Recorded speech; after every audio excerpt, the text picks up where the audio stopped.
Welcome to CTV News Your Canada. It is Friday, October the 31st. We'll bring you profiles of fascinating Canadians and stories about your community. Thanks for watching. Some are big, some are small. And just like the town's great Amherst mystery, these scarecrows come with stories of their own. This is the 6th annual Scarecrow Stroll, and it's part of our yearly event called Esterfest. The festival of the Estercocks is growing every year, and so is our Scarecrow Strolls. More than 40 businesses, and for the first time, half a dozen residents have built their own spooky display. I think what makes it special is that it brings the community together and it gives us a sense of pride. Here there were over 1,000 kids in the downtown core from the 3 local elementary schools that did the stroll. It's also a competition with bragging rights on the line. People have the opportunity to vote on what they feel is the scariest scarecrow or the best scarecrow. It's become a showcase of small town pride and creativity, something store manager Nicole Kearney says gives people the reason to stop in and look around. I wanted something that was spooky.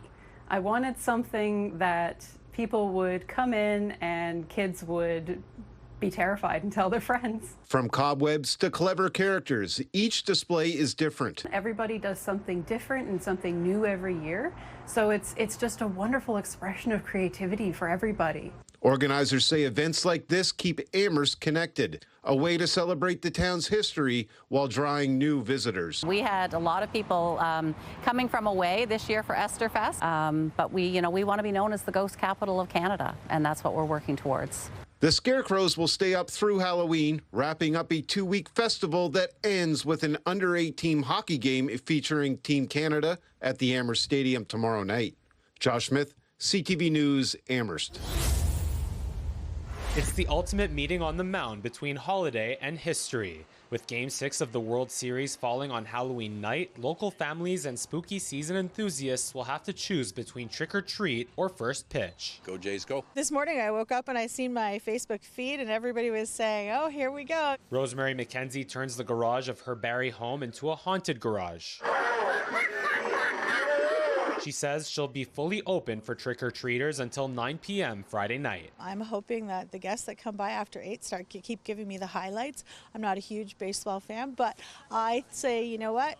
It's our team, it's the Blue Jays, and I'm all for it. But the calendar poses a bigger dilemma for longtime Jays fan Christopher Arnott. Watching them win was exhilarating, but also this is exhilarating for me too, so it's a conflict between the two. Arnott turns his front yard into a yard haunt. We're fully anticipating once 8 o'clock hits that the streets will be desolate and everyone will be inside watching the Jays game.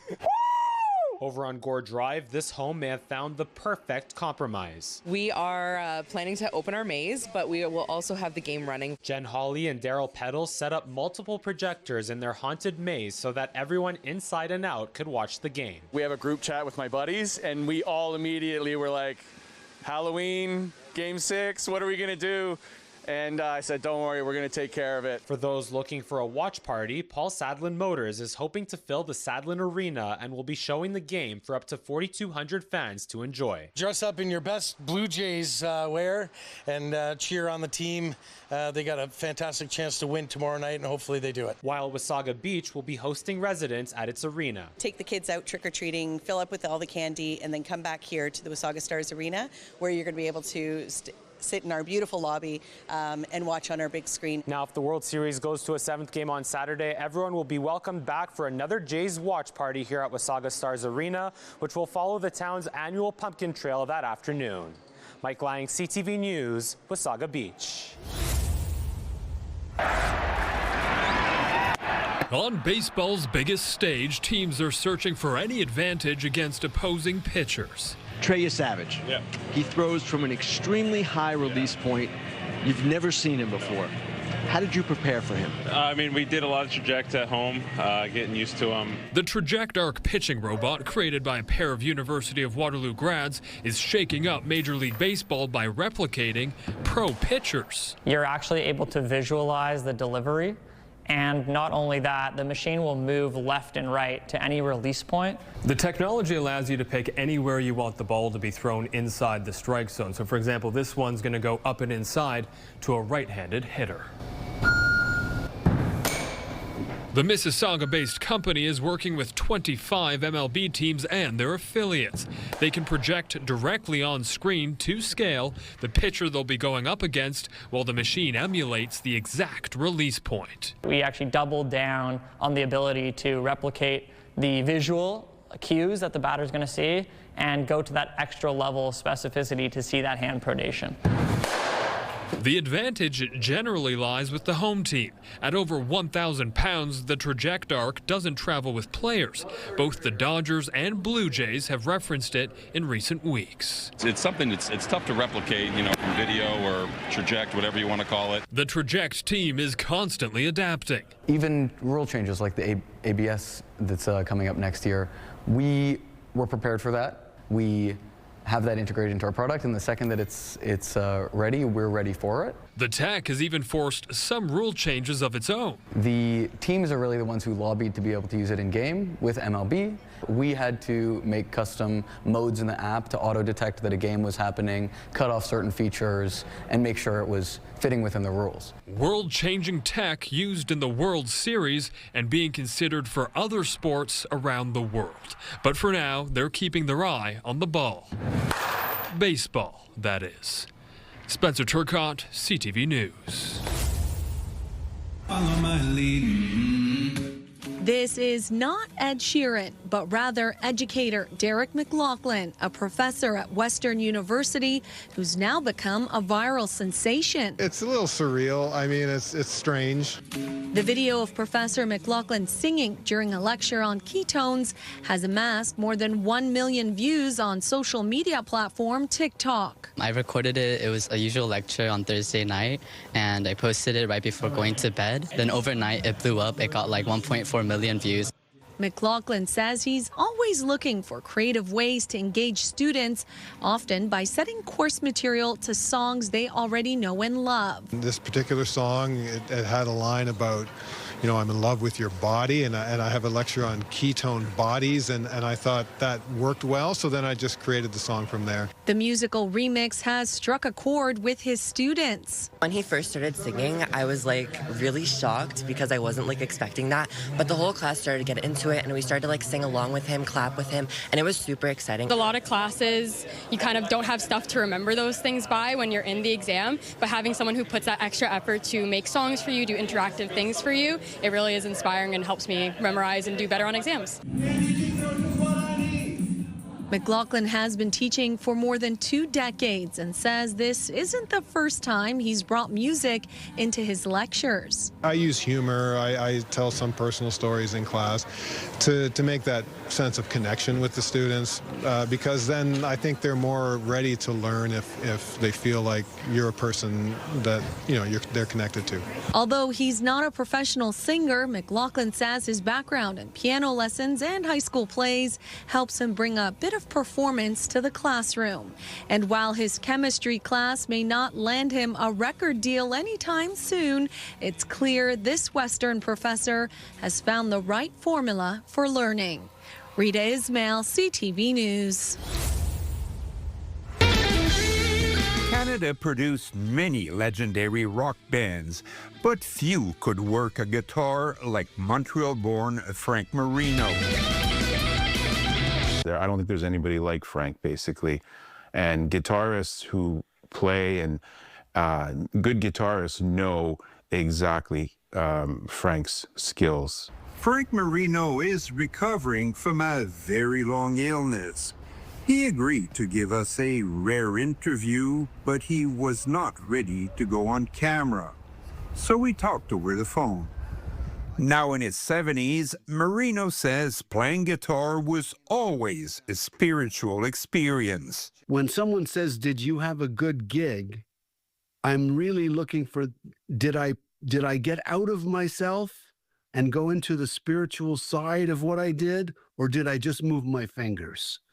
And most of the time I try to get out of myself, get out of my way, and really dig deep into the spiritual side. 5 years ago, Marino shocked the world when he announced that nerve damages to his shoulders would prevent him from ever playing again. I had frozen shoulder in my right arm and then in my left arm, and each one lasted 18 months. So it was very, very bad. Music fans around the world felt a deep sense of loss, but Marino's determination to heal was strong. So now it's back. I'd say it's about 80 to 90% back. But no, you know, I can play anything that I could play before, but it hurts. So I have to play through the pain, just like a hockey player. Marino recently appeared at a private show in the West Island, and that's when he was contacted by Montreal radio personality and music promoter Mitch Melnick, who organized the 40th anniversary charity tribute to the 1985 Live Aid concert set for tonight on the 9th floor of the Eaton Center. And he said, if I'm able to play, I'd consider it. I kept after him. Every week there was an update, and it sounded like he was really into it, and I didn't want to announce anything until he was absolutely sure he was going to play. For fans around the world, it's the news they all waited for. But the fact that he is actually making this return, I think, is great for the fans.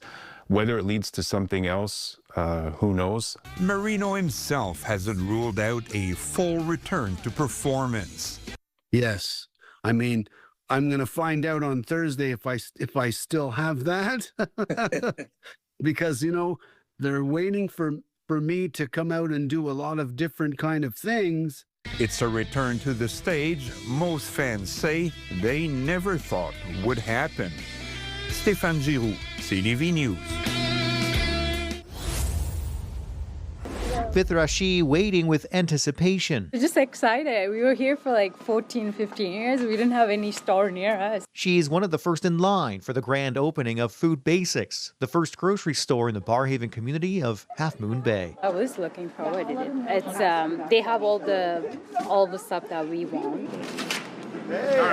The 43,000 square foot store now officially open. This is an area of the community that was underserviced with grocery stores. We've heard from our customers, how excited they are about our opening, and we're really excited in serving this community. Featuring a full-service pharmacy and an extended selection of items. This is our largest multicultural assortment in the Ottawa area. The store employing 125 staff, according to Food Basics. We think we have the opportunity to really serve this community more local to them. There's a large amount of homes surrounding us. This is a huge investment in the community because right now, Half Moon Bay, it's grown so quickly in terms of residential that there's very, very little in terms of commercial opportunities in this area. The store describes itself as a discount grocer. There's reference to pricing throughout the store. So, can you actually save money? Well, let's shop for some essential items and compare. First up, a 4-liter bag of milk. It's $6.25 at Food Basics. Same price at one of the nearest grocery stores. A Loblaws around 4 kilometers north. A dozen large eggs, both $3.99. Butter is $4.48 at Food Basics. $5.99 at Loblaws. A package of extra lean ground beef is $10.33 at Food Basics. A similar size package at Loblaws, $11.50. A loaf of bread, 51 cents cheaper at Food Basics at $1.99. The grand total, a savings of just over $3 at Food Basics for these specific items. Customers pleased. I'm much excited because this has long been waiting. I just love the pricing. I love it, so I'll be back. Peter Sperling, CTV News. Innovation meets design in a new exhibition at the Bata Shoe Museum. So his innovations range from new materials, the first to do an all rhinestone upper, for example. Pioneering Italian-French shoe designer Andre Perugia began creating in the 1920s. His work helping to revolutionize luxury footwear. This is the first exhibition ever dedicated to his work, and I think as you walk through the exhibition, you can see just how innovative his original designs were. Each shoe meticulously crafted, inspiring historic artists and designers to form unique collaborations to make one-of-a-kind works of art. Schiaparelli picked him up right away. They both shared a love of art, and I think you can see that very clearly in this exhibition, especially surrealism. Although it's not known exactly who invented the stiletto, Perugia is considered one of the first to design the iconic silhouette. He is the first to do a steel heel, which leads to the invention of the stiletto, and it's just literally amazing, beautiful work. All leading to inspiration in shoe design still used today. This exhibition by Perugia lets you walk through history one shoe at a time and will be here at the Bata Shoe Museum through to April of 2027. Jessica Smith, CTV News. For over 50 years, Cornwall Alternative School has been offering a variety of grades to Regina students facing unique challenges. Now, for the first time in the institution's history, there will be a grade 12 graduating class. Now we're going to get to see students graduate and succeed, and we're gonna be part of that. And we can see that those feelings and that excitement in our families, that they now know that they can graduate here and be part of something special. For many years, the school has been a stop for those looking to get back on track, assisting students from grade 7 to 11, then sending them elsewhere to complete their education. The idea of not having to leave and finishing school here is a groundbreaking idea for students. You have kids who are now believing, and all the talk has shifted. It's not if we're going to graduate, it's when we're going to graduate. Am I going to graduate here? Am I going to graduate here? When am I going to finish? And it's just incredible. Students at the school come from a variety of backgrounds, each with their own needs. Those currently in class say Cornwall Alternative is a welcoming environment where everyone has the ability to achieve. Mostly the teachers are, I think, what helps the most. It feels more like a family than like a school. Every kid here is it's a good community to be around, and all the teachers are good to be around. This school has been wonderful since I came. Even my family has noticed that I've made a huge difference in behavior, grades, and just overall mental health since I came here. For the second year in a row, Cornwall Alternative has been selected as one of the top 100 charities in Canada, a title the school wears proudly and is confirmation of the direction it's headed in. Mick Favel, CTV News, Regina. Oh, how you doing? It's Superfan Magoo. Blue Jays, we love you! Blair Gladue, known commonly as Superfan Magoo, is no stranger when it comes to big celebrations. Let's go Blue Jays! Hockey fans are familiar with Superfan Magoo. He's a staple at Edmonton Oilers games and events.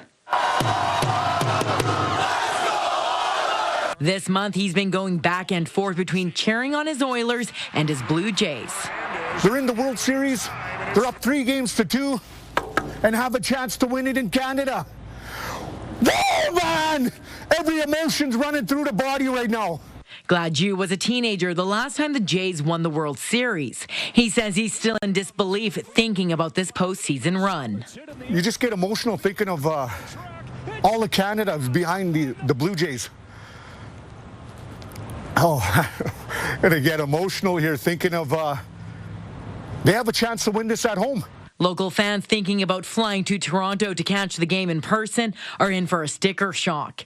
On Ticketmaster, the lowest priced resale ticket starts at around $2,000 for one seat. Getting to Toronto to use that ticket will be tough.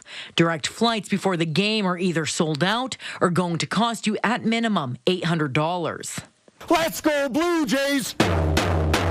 Let's go Blue Jays! Gladue would have loved to be watching in person. Instead, he'll be handing out candy and watching the game. And all Canadian fans at the end of the game, hopefully they're going, "Ow!" A different kind of treat on Halloween night. Naramisa, CTV News, Edmonton.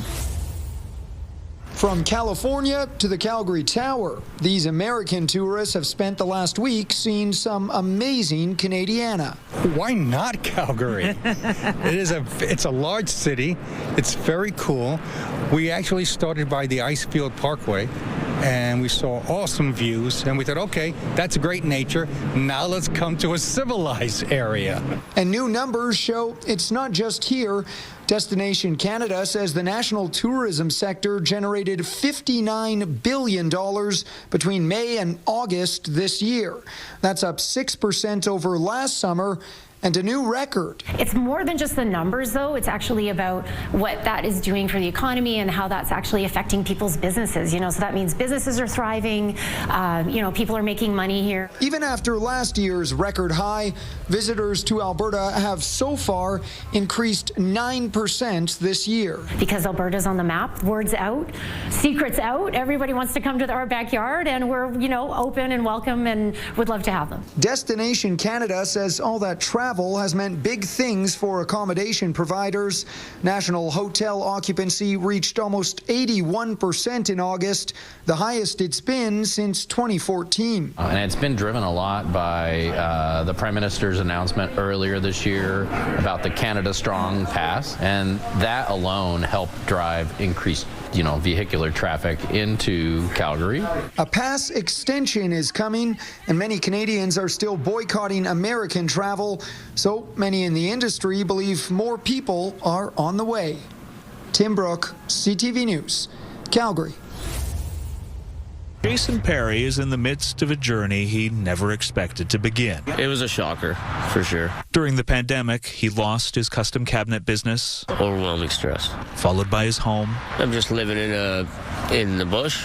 And when he realized that being homeless was permanent, his former office manager, Shirley Chamberlain, says Jason's mental health started seriously suffering. His walk's different, not taking care of himself. But then one day, while wandering by a discarded box that had been stuck in a highway ditch for ages, Jason felt compelled to do something about it. And I just jumped in there, ripped it out. There's another one. A lot more than I thought. Jason says he spent the next couple hours picking up every piece of trash. It just felt awesome. Positive. So he did it the next day, and the day after that. And now, more than a year later, keeps doing it. He has something to do to look forward to that he was doing himself. And if he began feeling bad, Jason discovered, if he started picking up garbage, he'd always end up being happy. It's magical almost for him. And it's definitely purposeful. A mission, Jason says, to help the environment, raise awareness about homelessness, and spread positive energy to all the drivers who pass him. Started doing that. And then, because they would honk back, turned into an air guitar.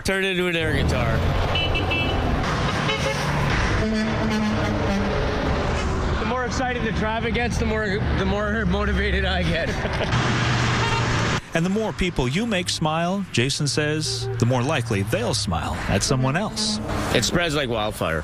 And when Jason finishes each project, like an artist completing a canvas, he signs the area with a happy face, heart, and peace sign, hoping to inspire others, no matter their circumstances, to make their world a better place too.